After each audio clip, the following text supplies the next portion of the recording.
Mana hozir bug'doylarda ko'pincha shtangil orqali suspenziyalar va zahar sepilishida bitta farqini ko'rsatamiz. Mana ko'rishingiz mumkin. 45 gradus burchak ostida biz mana orqaga tortdik buni. Ya'ni bu sepilganda o'simlikda ham ustiga ham ostiga tegadi. Mana ko'rib turibsiz. Bu mana o'zini holatida turibdi mana.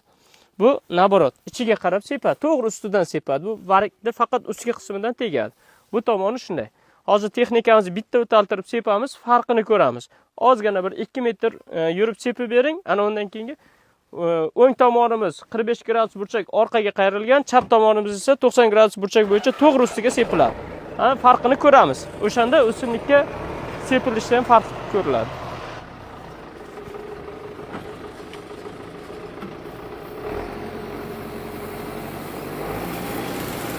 Ko'rdingizmi? Mana farqini ko'ring. 45 gradus burchakda qanaqa sepilyapti, 90 gradus nimada qanaqa.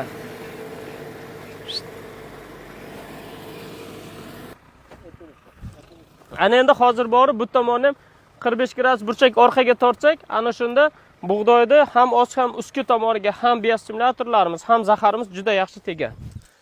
Endi bu tomonni boynagiga bu yoqqa qayirib chiqish kerak aka. Qayirib o'ring endi.